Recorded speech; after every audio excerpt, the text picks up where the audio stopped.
Success అయిపోయినట్టే. ఇప్పుడు ఏంటో జగన్మోహన్ రెడ్డి గారు మార్క్ ఏంటి ఇప్పుడు తెలుస్తుంది అందరికి.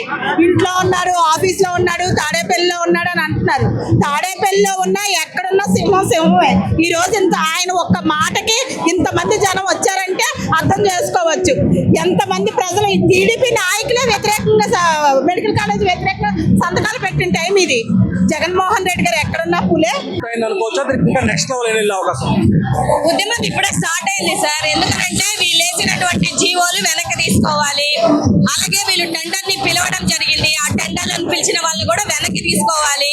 ఎట్టి పరిస్థితిలో ఈ ఉద్యమాన్ని గవర్నర్ దగ్గరికి రేపు 18వ తారీఖున జగన్మోహన్ రెడ్డి గారు తీసుకొని వెళ్తున్నారు. కాబట్టి ప్రజలకి జరుగుతున్నటువంటి నష్టం ఏంటిది?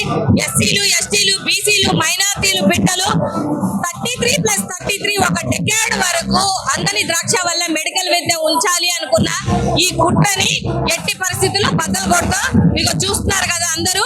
ఇవాళ రాష్ట్రంలో ఉత్తరాంధ్రలో ఇంతమంది చదువుకునే బిడ్డలకి మెడికల్ విద్యకి ఎవరైతే దూరం చేస్తున్నారో అందరు వస్తే ఈడ మాత్రం ఉన్న ఎమ్మెల్యేలు సౌత్ ఇండియా షాపింగ్ మాల్ ఓపెనింగ్కి వెళ్తున్నారంటే మీకు ప్రజల పట్ల వాళ్ళ భవిష్యత్తు పట్ల ఉన్నటువంటి దృష్టి ఏంటనేది ఇక్కడితోనే ప్రూవ్ అయినట్టే కదా.